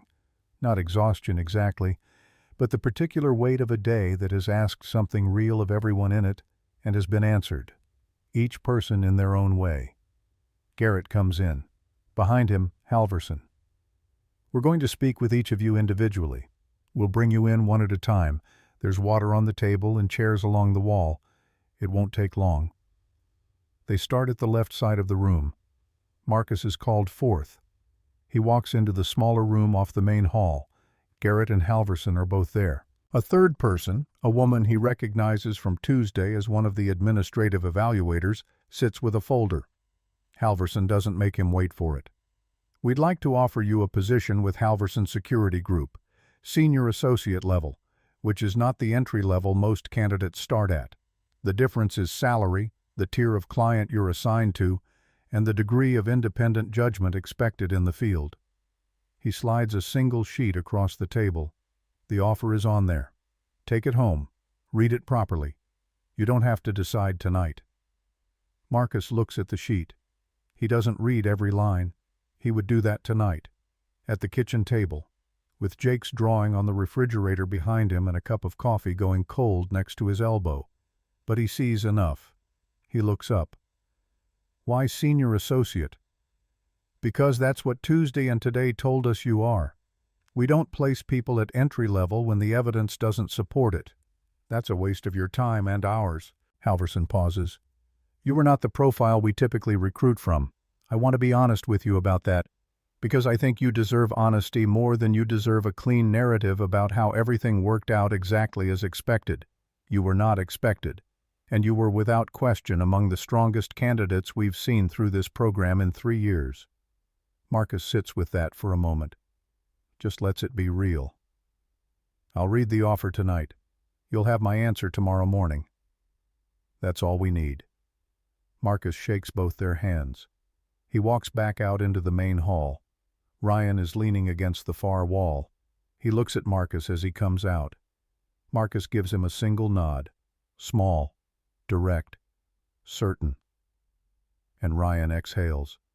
Something in his shoulders drops in relief. Though Marcus understands that the relief is at least partly for himself, too. They call Ryan in next. Marcus sits down on the bench next to Torres and Darrell, who have both already been through. Neither of them says what their outcomes are, and Marcus doesn't ask.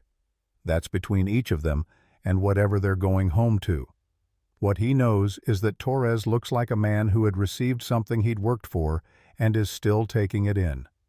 And Darrell looks like someone who had come through something and understands perhaps for the first time clearly what he's made of, regardless of the specific result. That counts for something. It counts for a lot. Ryan comes out 8 minutes later. He crosses the room to where Marcus, Torres, and Darrell are sitting. He stands in front of them, looks at Marcus specifically.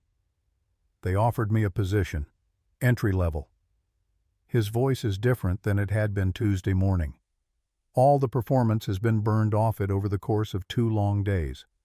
And what's left is just a young man who had walked into a room expecting to win and had instead learned something more complicated and more valuable than winning. I'm going to take it. Good. I'm going to be better at it than they think I am right now. I'm going to... He stops himself, the old language trying to reassert itself. He shakes his head slightly, starts again. I'm going to do the work. I'm going to do it right. That's all any of us can do. Ryan looks at him. What comes next costs him something, which is how Marcus knows it's genuine. If I have questions about the work, about the things that come up that you don't learn in training, would you? Yes, Marcus answers before Ryan can finish the sentence, because the answer is yes, and there's no reason to make the man labor through the asking of it. Ryan nods. He presses his lips together briefly, then he extends his hand. Marcus shakes it. The same hand he'd offered on the mat on Tuesday, the hand that had pulled Ryan back to his feet, coming full circle now in the way that real things do when they're allowed to. The 8 recruits filter out of the Halverson building in 1s and 2s, into the late afternoon that had turned cold since morning, the sky fully overcast now, the kind of gray that isn't threatening. Just present. Marcus is among the last to leave. He stands in the parking lot for a moment before getting in his car, feeling the cold air, and the specific quality of a day that had asked everything of him and had been answered completely. He calls Carol. Tell me. Same as always. They offered me a position, senior associate level. The sound Carol makes, he would think about that sound later. The specific way someone's voice breaks when relief and pride and love all arrive at the same moment and the throat can't quite hold all of it.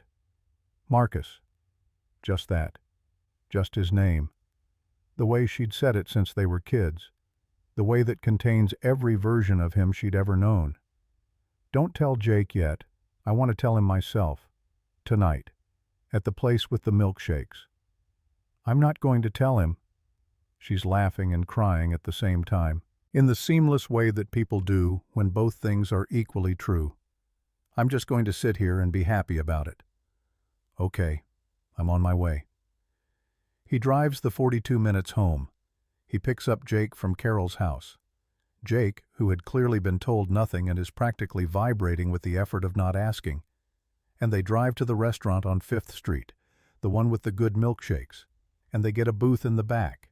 And Jake orders the chocolate one, and Marcus orders the vanilla because he always orders the vanilla, and Jake always gives him grief about it. And when the milkshakes arrive, Marcus looks at his son across the table. I got the job. Jake goes completely still for half a second.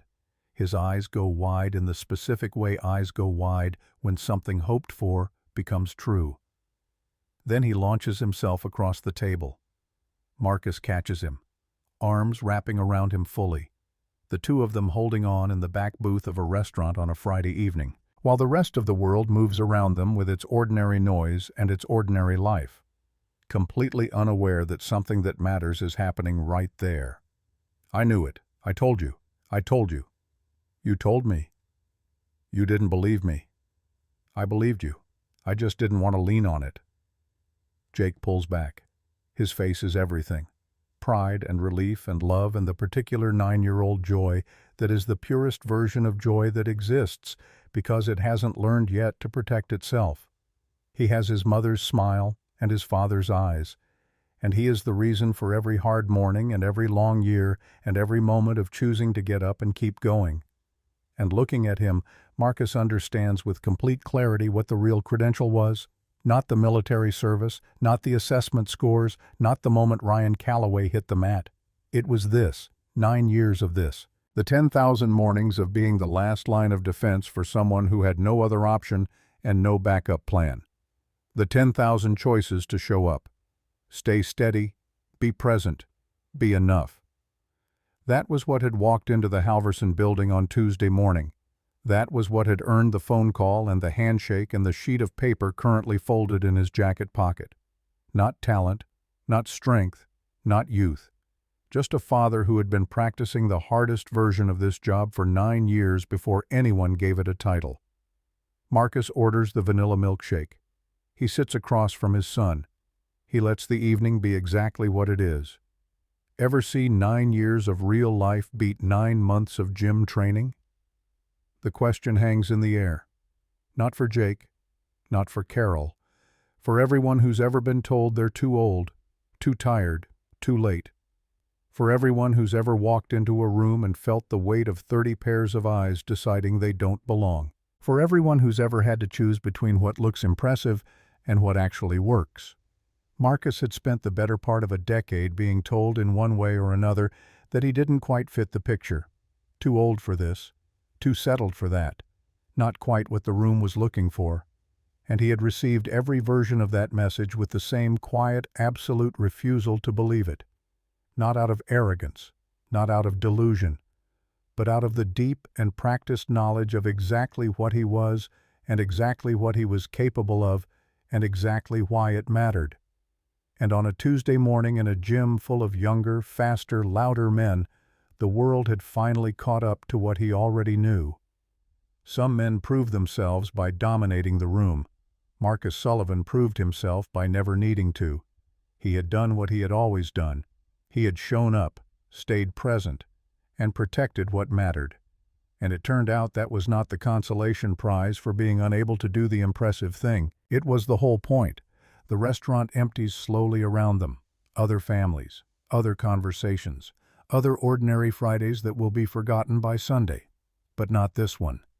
Jake finishes his milkshake, wipes his mouth with the back of his hand, looks at his father with the kind of unfiltered admiration that only exists in the space between a child and the parent who has never once let them down.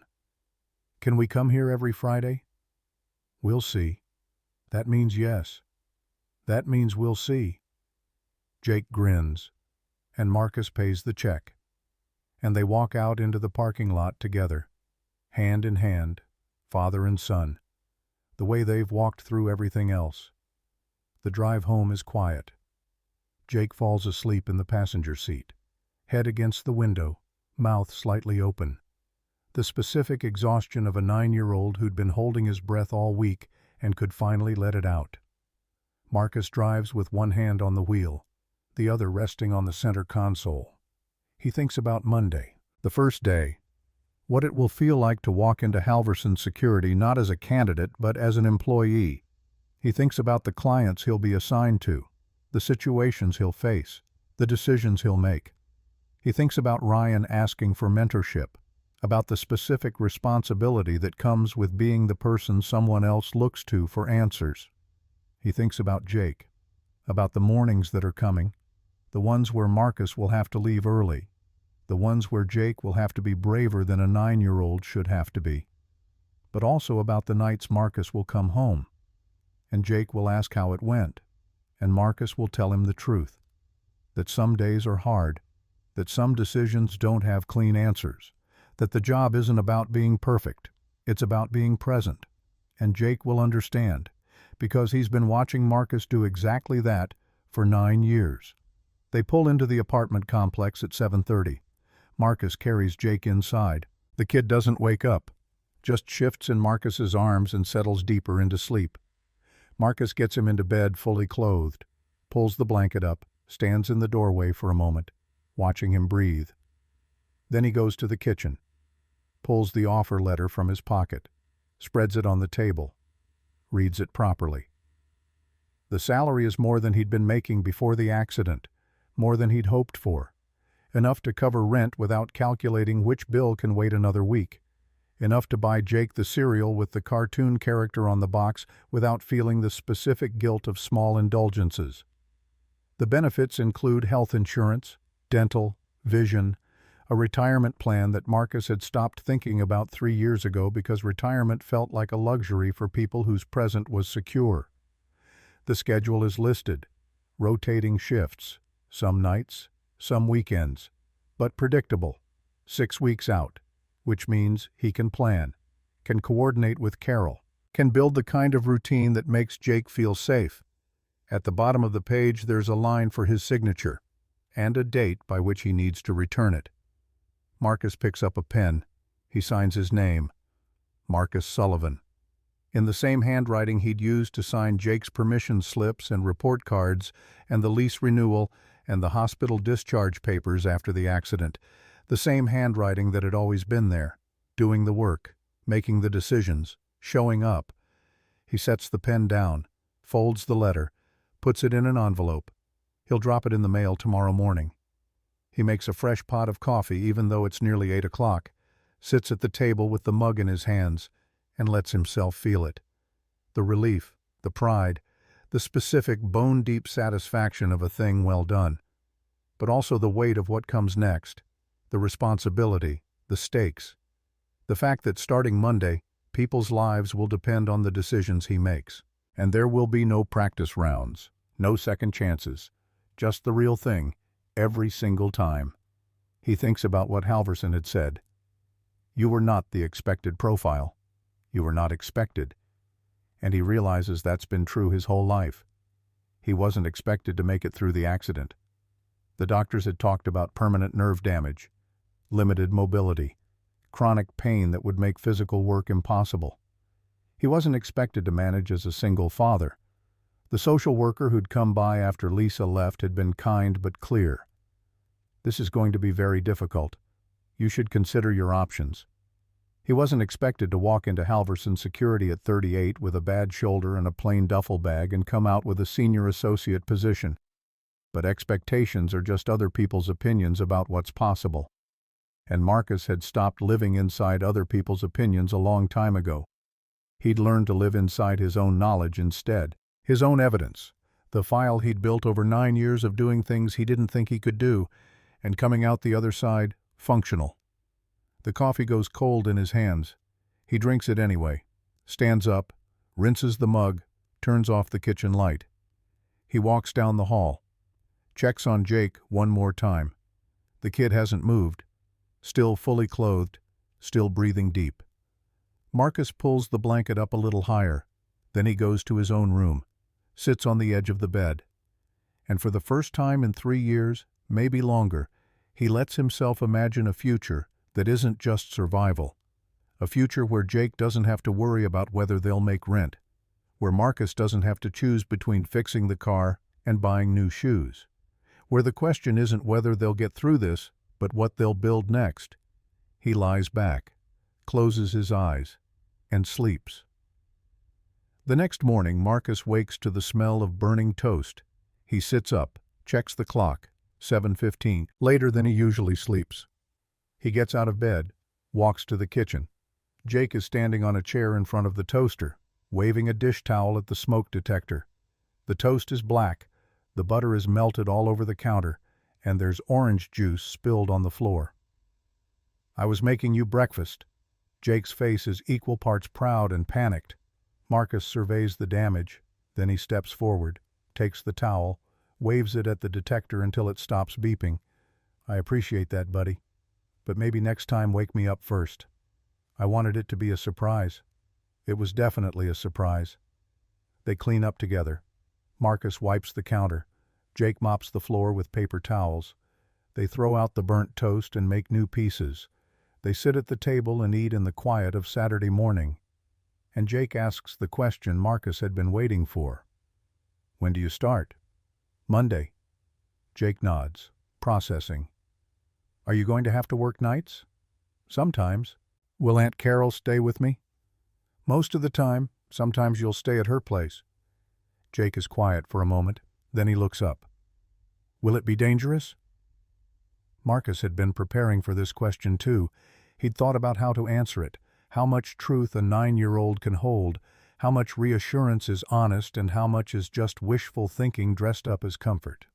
"Sometimes, but I'll be trained for it, and I'll have a team, and I'll be careful."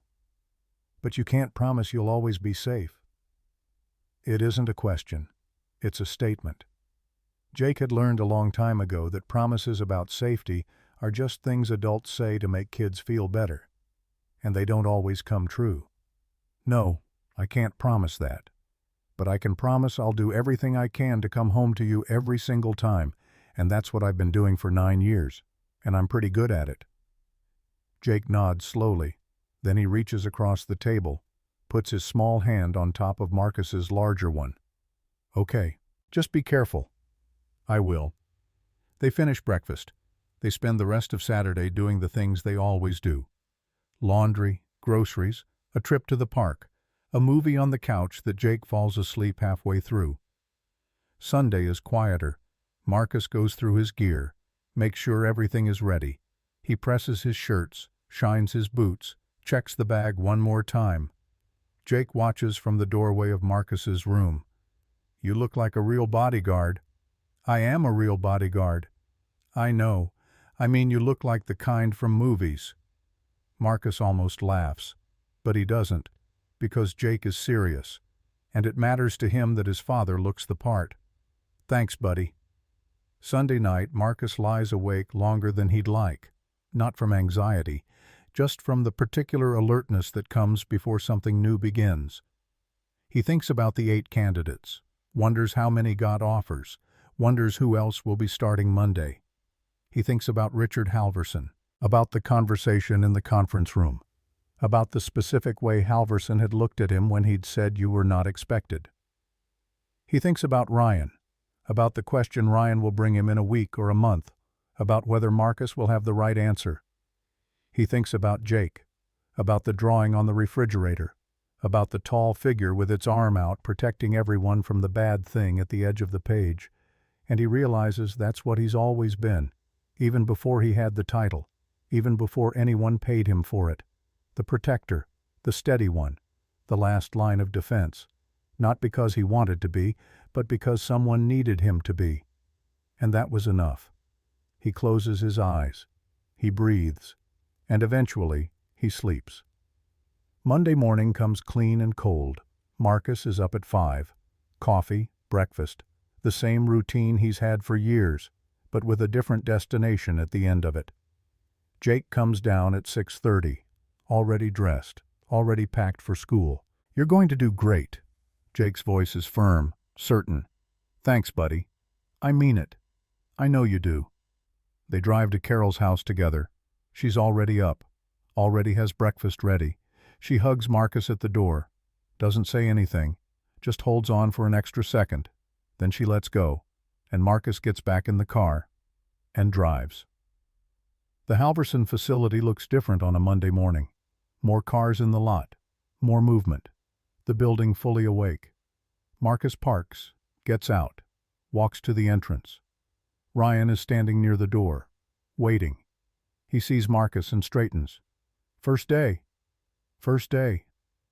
They walk in together, into the building, into the next thing, into the life Marcus had built one decision at a time across 9 years of hard mornings and long nights and 10,000 moments of choosing to stay when it would have been easier to leave. Some men prove themselves by dominating the room. Marcus Sullivan proved himself by never needing to. He had done what he had always done. He had shown up, stayed present, and protected what mattered. And it turned out that was enough. It had always been enough. The job just gave the world a chance to see what Jake had known all along.